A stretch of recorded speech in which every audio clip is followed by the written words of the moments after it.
Welcome to In Your Element, the podcast that unlocks practical wisdom in higher education, where leadership meets real talk. I'm Brendan Hinkle, Manager of Solutions Engineering here at Element 451. And I'm Daniela Norden, Element 451's Director of Customer Success and Engagement. Join us every other Thursday for discussions with everyday heroes using Element 451 in enrollment, marketing, and student success. We'll unlock the practical tips to help you make waves on your campus. In Your Element is a part of the Enrollify Network, a robust collection of podcasts designed to help higher education professionals like you grow. Explore our other shows at enrollify.org or check out some of my personal favorites linked in the show notes below. Enrollify is made possible by Element 451, the leading AI-powered all-in-one student engagement platform, helping institutions create meaningful, personalized, and engaging interactions with students. Learn more at element451.com. All right. Hello, everybody. Welcome back to In Your Element. We have like a double treat for everybody today. You are so lucky you get to have two Danielas in one podcast because we are welcoming Daniela from Paul Quinn, not to be confused with me, Daniela, from Element 451. Should I even be here in the room with you guys? I should just leave. All right. It's been a nice episode. You can take it from here. We've renamed it to the Daniela Show. This is the Daniela episode. Like, you all should feel honored that we are including you in this. But I'm also excited because we're talking about one of my favorite like features and functionality in Element, which I don't feel like gets enough love ever. And that's applications and decisions. So first of all, welcome, Daniela. Thank you for joining us. Thank you for having me. It's an honor to be here. I'm super excited because you're one of the newer users of Element 451 and you have made tremendous strides, even though you've only been up and running for a few months. Talk to us about, like, you made a really big decision to move your entire application process in-house. You were previously using a third-party vendor. What were some of the challenges from using an outside vendor? What were some of the good things that have happened since you've moved that application into Element? Yeah, so it was a really hard decision at first. When we first were implementing Element, we were actually going to still stick with the third party, but we are a college that has very few resources. And if the product that we are buying can host applications, then why not, save that money and just move everything over to Element, where we're able to have complete control of our application and host even more applications. So when we were with this third party, we only had 2 applications. So now that we have transitioned everything over to Element, we actually have 4 applications now that are live to be able to separate our different buckets of students, and are currently working on 2 more applications to add to that. Tell everybody what those applications are. How did you decide the buckets that you were going to split up? Yeah, so we have our traditional first-time freshmen, straight out of high school, first time in college. We have our transfer students who are transferring from other institutions to Paul Quinn. We have our international application to host those international students that need, we need to ask more questions. We need more documentation for them. And our final one is our Guild application. So we partner with a company called Guild who works with other companies to provide funding for their employees to go to school. So they partner with Guild. So I think we're the only HBC to partner with Guild. And they have, their application is completely easy and have to submit way less documents than our traditional students and international. So we just decided to host their own application. One of the recommendations I usually make is making your own international application, because that process is so different, because you're requiring so many different paperwork, documentation. So it's nice to kind of see, hey, you can streamline your application, those application processes, keep everything nice and clean within Element. I love that. Mm-hmm. And speaking of new processes within Element, bringing in the new CRM, obviously it gives you more, like you were just saying, the openness to have more applications covered within their different demographics and be covered through that process. But you also have more capability, right? So automation and different things with criteria like core GPA calculations. Mhm. And so, can you give the listener some examples of kind of the new processes that you've already improved through your processing of applications? What some of those are, and kind of some best practices? Yeah, so we now have in the criteria board, we rate our letters of recommendations, our resumes, and now we calculate our own GPA depending on the core classes. So we no longer go through our overall GPA that the school gives you. We provide you your own one depending on what grades you received in your core classes. So that is a way we are being more intentional about our applicants who we accept into our college. And I just think just if your GPA is not as where it should be, but you have a really strong resume and a really strong letter of recommendation, how that can kind of change your decision board and give you a better score and a better chance of getting accepted, right? So the type of student that applies here at Paul Quinn is usually comes from a low resource area, right? Maybe they are low income. So when we are dealing with those type of students, most of the time school isn't their biggest strength, right? Education is not their biggest strength, which is okay because that shouldn't define you as a person and as an applicant for college, right? So we want more of you as a whole person, right? What is your letter of recommendation going to say? What jobs have you worked with that resume to, help with your application, right? Yes, you probably have to work all throughout high school, maybe at McDonald's, right? But your resume shows, yes, I have a low GPA only because I had to work at McDonald's to provide more income in my household to help pay bills and things like that, right? So we want all of that to reflect your application and give you more chance in getting in rather than just going based off of your GPA. Yeah. Wow. I mean, I just love that because so it just resonates so much. And you see this a lot, even outside of higher ed, you see it within like in jobs, right? For if you don't have a college degree, you can't get a certain type of position. And it's all silly, right? Because there's more to the story than what your grade is, or more to the story about what other degree that you have. Like you said, you could have the most stellar work ethic, the most stellar character, and you just are waiting for your chance. And maybe it's a single parent home, and that kid has grown up and had to be the sole provider of their household, like you said. And man, that's just such a good way to look at it, because I think so many times we miss those moments of giving people their opportunity because we're so closed off to Their grades. taking a chance, yeah, on their grades. Mhm. And I Mm. think a lot of people struggle with how to do this. So, Daniela, the fact that you have been able to automate some of that or use your criteria board to sort of call that out earlier has given folks an idea of like where to start. Everybody strives, I think, to look at that holistic like student, but often don't know how to do that. So, kudos to you all for figuring out how to make that happen and how to get that to work. That's awesome. How many applicants are we talking about, Daniela? Like, how many applicants do you get? Has that changed any? Yes. It's tripping me out to hear you call someone else Daniela, by the way. I just have to call this out mid-episode. Like, I'm like, is she talking to herself or no? Okay, sorry. Go ahead. Didn't mean to What interrupt. is hilarious. So we have about I don't have the exact number of how many applications we have as of right now, but I can give you a percentage of how many completed with all documents we have. So last year around our percentage was about 7% of all of our applications had all of their documents.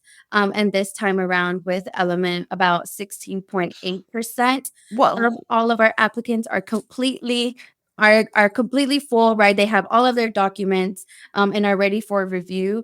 So that has doubled with being able to use those workflows and sending automated emails with you're missing this, you're missing that, and not having a system that can do that for us because we didn't have one before has definitely helped us with our documents and receiving documents and being able to give the applicants a system where they can upload their own documents rather than emailing it to us has also helped tremendously. And that's how we're able to have more completed applications than last year. Well, and it's saving your team from tracking down all of those documents that are required too. So think about the amount of time you've saved. You've made it easier for the students to get you everything that you need, and you've made it easier for your staff to process those applications. That's awesome. Yeah, and a big thing that we've noticed too. So we have student ambassadors here at Paul Quinn, and in our office we have about 6 student workers every year that help us do different tasks. Right, we always assign one student who is solely in charge of document tracking and uploading documents. Even though our applicants are able to upload their own documents, we still have transcripts that we need to upload. Right, that are sent through Parchment, National Student Clearinghouse, maybe email to us. What we've noticed is this year around, we're receiving a lot more of those documents. So it's looking like we're going to have 2 student ambassadors solely work on documents and uploading those documents and making sure all of those documents are actually what they say they are and not, a picture of your dog as your resume type of thing. Yeah. Yeah. So very interesting. So what are some other, and I'm going a little rogue here on questions just because this brought up, it just sparked my curiosity. Because funny enough, I actually was having a conversation with another school today, and I mentioned the fact that they could do custom upload fields on the application. And I can't tell you how many times that gets a jaw drop reaction because they're like, what? Students can upload documents in the application portal? And I'm like, yeah. And I'm like, we must take this for granted because Daniela, well, our element Daniela is right, because what schools are doing, what you all were doing afterwards is students were finishing their application and document collection was being done through email over and over and over again. And it extends that enrollment process and application review time tremendously. Yeah, and So it's that is definitely what we were doing. right. It's huge. It's a huge value add whenever you're able to eliminate that back end manual process that whenever I think, well, at least me, whenever I think of like, oh yeah, we have upload fields in Element, that's like yeah, we have it. But people hear that and they're like, you have that. And it's like Yeah. crazy. So it's nice. It yields good results for them. And We it sounds like definitely you've been use doing it that for feature you. to the max. Yeah. That is one of our biggest features that we enjoy. Good. That's I awesome. I do hope that you do accept pictures of dogs, though, because I would admit someone who uploaded a picture of their dog. I don't know how much it helped their application, but I can create that, right? They can upload it if they want to. They can go into their recalculated GPA. If dog picture was included, add 1 point. Yep. Because they know what they're doing. That is too funny. So with the people that you have working in the student workers roles and what they're doing with document uploading, can you go into a little bit more specifically about how have you really structured those roles that they're doing, and kind of go into a little bit more if you want to, what kind of impact that's had on the admissions process?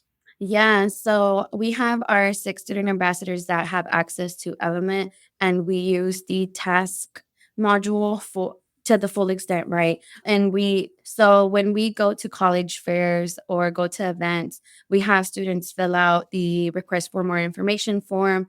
And once they fill that out, our students are now tasked to give them a call, get them to apply. So pushing them from prospect to applicant stage so we can, get them through and get them to submit their documents and all of that and create that relationship between our student ambassadors and our prospective students. And every day they come in and they know, right, I have to get my laptop, I have to go look at my task and complete my task. Maybe today I have 20 tasks to do, but tomorrow I will only have 3, kind of depending on if we've attended any college fairs. So we have about 3 students that solely do that. So they follow up with students, making sure they apply and help them apply, right? If you need to get on a phone call and stay there for 10 minutes to help them get through the application, they do that. We have another student who, of course, uploads documents, another student who follows up on our other leads and things like that. But all of that is done in the task module that it kind of helps us keep like reaching out to these students multiple times throughout the year rather than just once, how we used to do it back then, and keeping track of who we spoke to, right? Back then, we from this third party that hosted our application, it would go straight into our SIS. So our SIS, through our SIS, we had to pull reports and say like, oh, this student is still an applicant. Let's give them a call, and we'll have like 1,000 students we have to call, right? So now that we have our CRM, we're able to do those on a rolling basis, right? Today I have 10, tomorrow I have 2, the next day I have 5. And that has been a huge lifesaver for us. This is such a good point too, that I just feel like we're going to take these little snippets that you're saying, Daniela, and share them widely. A lot of conversations I have with partners are about what stays in the CRM and what goes in the SIS. And you take the risk of gumming up your student information system with prospective student data. So being able to control that flow and being able to keep your SIS clean and what it's intended for is actually really huge. It makes everything just like run cleaner. So we need to take that clip and print it out and put it in people's offices because it's an important one that often gets overlooked. Yeah. Don't gum up the SIS. No, yeah. And I'm going to be very transparent here, right? We are building a new CRM right now, and we are currently transitioning into a new SIS, right? So it kind of gives us the ability to see what information we didn't need in this old SIS and what we can transition into a new SIS and what will help us through that transition too, right? So that is currently what we're going through, a lot of changes in our day-to-day lives. You're going to feel so much better though, because what you're doing is spring cleaning, right? And so you've lived in a dirty house for a while, and now you're doing the work right now, the spring cleaning, and you're seeing like, oh man, look at this. I put all the pots and pans in the dining room. Those should have been in the kitchen. And now moving forward, you're going to have the pots and pans in the kitchen where they're supposed to be. And it's going to be such a better work environment for you, but it's such a better experience for the student as well, because things are on the same page. People know what they're talking about, where things are, and everything's much more aligned. So I always tell people that's going through this, it is difficult to transition multiple systems like that at the same time. But at the end of the day, the team that you have is important. But at the end of the day, it's going to feel real good. Kind of like once your house is all clean, you sit down, and you're like, all right, now I can binge Netflix in a clean house. And just, go through my tasks to see what That's right. today, since everything is set up. Exactly. Binging tasks or Netflix, whichever one you want to do. Both of them work. Right? Both of them are the same. Oh, that's too funny. Well, you're going through this time of transition. You're coming up this learning curve, like with Element and with your SIS. You're one of the newer users. Do you have some tips for how to approach learning, training, how you've involved your student workers maybe in using Element? Tell us how if you could do it all over again, maybe that's it. If you could do it all over again, what tips would you share, or what would you do differently? So let me start off with what I would do differently, honestly, because I think there's a lot that I would do differently. So before Element, we actually didn't have our ACRM. So I was tasked to build something and create something that we've never seen before, right? And to be truly transparent with you, nobody in my team has actually even had admissions previously, right, before coming to Paul Quinn. So none of us have truly seen a CRM before and what it's actually intended to do, right? So when I was first given the task, I didn't actually truly know how big of a task it was and how much it would drastically change everybody's day-to-day work, right? And I probably should have focused more on building the CRM during that time, right? Building Element, but I didn't actually put my face into just Element until later on during the implementation. And we were actually given Lindsay to help us out. And she has been a tremendous help, right? Helping us create processes and things like that we've actually never seen, right? The only way we know how to run admissions is the way we used to run it, right? And Lindsay has been a big help with helping us build a new way of running admissions. Lindsay is a best practice wizard. Shout out to Lindsay. She's trained all the good ones. Yep. Yeah. She is a wizard with best practices in admissions, and like her previous experience prior to being here was at a pretty big school in Florida, and she was a wizard there, and then she brought the wizardry here, and now she's giving everyone else the wizard tips. And It's I great. appreciate that. I appreciate that so much. We definitely needed her. She was God sent to us, truly. But she has helped us tremendously throughout this implementation process. And that would be my biggest advice. Focus on implementing it, create it. Not everything is going to look the same, right? Some things are going to look tremendously different, and that's okay. You just have to have a team that's willing to change the way you do things for it to become better. And that's pretty much it. Yeah, such an incredibly good point. I love the point. You have to have the team that's willing to change. So big. Oh my gosh, I can't tell you how many times we come across these really good schools and they are so stuck in, well, this is how we've always done it. And that prevents them from what's on the other side, the good that's on the other side. And that's a buy-in is just the best, easiest way to say it. How do you get buy-in? And it sounds like you're blessed with a team that was open to that buy-in to what you had coming for them. Yeah, completely opened. I had to go ahead and build everything. And then we had multiple sessions, maybe twice a week, actually, just training them on how to do things specifically and how things are going to be moving forward. And having a team that definitely supports you in that. And I even asked them a lot about their advice, right? So I myself, not having any admission experience, it was kind of hard to build a process that I've never seen before. So when I would ask my colleagues a lot, like, hey, what do you think about this? How should we do this? How should we name it? What can we do? What do you think should happen after this? And being open to their suggestions was a really big help as well. So honestly, I feel like that probably put you at an advantage. Mhm. Having a fresh set of eyes, having the willingness and the humility, honestly, to ask for advice like that. We have a lot of folks who bring that sort of bias to the table. So not having that bias and being able to explore, I think, probably puts you at an advantage, and is what's helped me make your team more successful, honestly.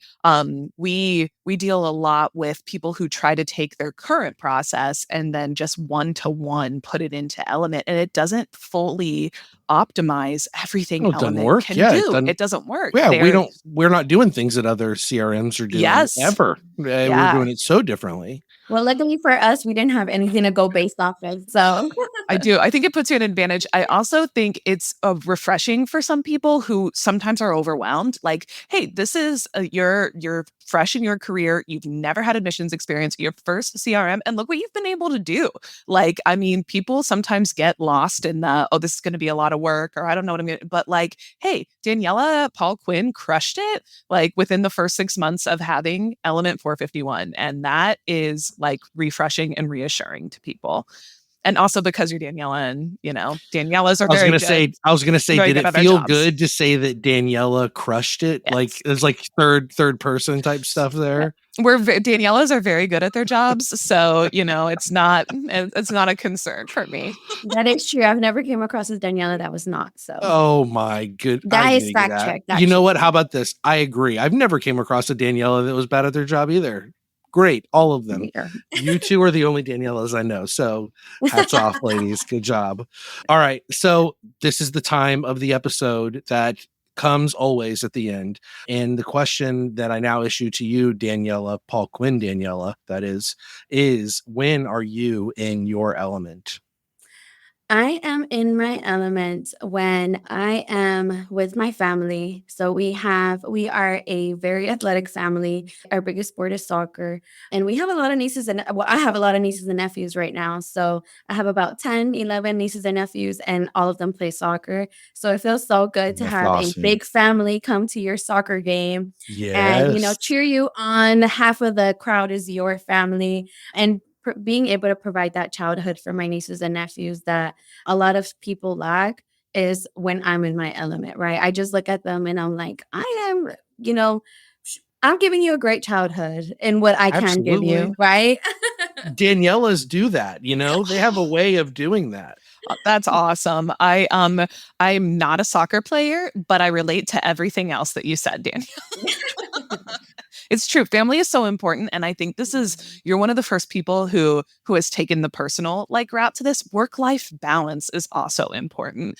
And Yes. we don't talk about it enough. So I'm glad that you have that outside of your professional life too. Yeah. And for me, I think that has also helped me implement Element, right? I am an alum of Paul Quinn. So my biggest thing here, and it's something that we live by, is leave places better than you found them, right? So when I leave admissions, no matter what time it is, right? And it's my time, maybe a year, 2 years, 5 years from now, I want to leave it better than I found it. And, implementing the CRM, implementing Element has definitely helped me achieve that goal that I had when I first started working here at Paul Quinn.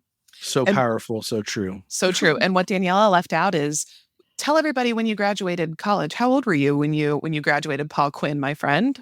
I was 20 years old. I graduated in the fall of 2021 from Paul Quinn. I could have been 19, but I took an extra semester because I was an athlete. And I wanted another season to play soccer. So I graduated when I was 20 from Paul Quinn, and was hired on right after. So I've been working here for 3 years, and meaning that I'm 23 years old now. So it's just 20-year-old college graduate could have done it at 19. But I wanted to play soccer. It's huge. You only graduate high school when you're 18. No. Good Lord. That's awesome. Wow. That's awesome. So very cool. And, I'm just super excited with Paul Quinn. I was actually I got the privilege to go on campus and to show you guys Element in person. You did. No wonder you look so familiar. It was me. And I got to see y'all's beautiful campus and meet your incredible team that you have there. And I said, whenever I left that campus, I said, they are going to do some awesome things with Element and they need it so bad. And I'm so excited to see that you guys have done it. You've picked it up and you've ran with it. So super cool to kind of see, at least not full circle, because there's so much more in your journey, but where you're at now and how far you've come in such a short amount of time. So this has been great. Thank you so much, Daniela. Both Danielas. Thank you, both of you. Oh, no problem, Brendan. And allowing me to this conversation of Danielas. This has been truly a treat. Thank you so much, Daniela. Good luck with everything. We'll see you at Engage too, right? Yes, I did register, so I'll see you guys next year. I do have one thing that I would like to include in this podcast. I do want to give a shout out to the Lyda Hill Foundation, who actually gave us a grant to fund Paul Quinn with the new CRM and funds Element for us. They gave us a grant to help us with that. But, since we are a small college, we do have limited resources. And plenty of the time, we have to look at things as the glass half full rather than half empty, right? And do what we can with what we have. And with this grant, we were able to fund this, right? And it has helped us tremendously in admissions. And hopefully, within these next few months, we're growing into adding our other departments like financial aid, academic advising, and all of other offices in our campus. But as of right now, we want to gatekeep Element to just That's right. That's okay. You'll share it soon. But that's awesome. But you can only keep it to yourself for so long because the secret gets out and they're like, "Well, what are you doing over there?" And everyone wants a piece. Yeah, and I'm gonna keep the secret as much as I can, right? And then I'll let you guys have it once I'm ready to release it. But as of right now, it's just for admissions. But I'm so excited to see what else we can achieve with Element. Awesome. Thanks so much again. Thanks, Daniela. In Your Element is part of the Enrollify podcast network. If you like this podcast, chances are you'll like other Enrollify shows too. Our podcast network is growing by the month, and we've got a plethora of marketing, enrollment, and higher ed technology shows that are jam-packed with stories, ideas, and frameworks, all designed to empower you to be a better higher ed professional. Our shows help higher ed marketers and enrollment professionals find their next big idea and feature a selection of the industry's best as your host. Learn from Mallory Wilsey, Artis Kadu, Maya Demishkovich, and so many other of your favorite leaders in higher ed. Enrollify is made possible by Element 451, the leading AI-powered, all-in-one student engagement platform, helping institutions create meaningful, personalized, and engaging interactions with students. Learn more at element451.com.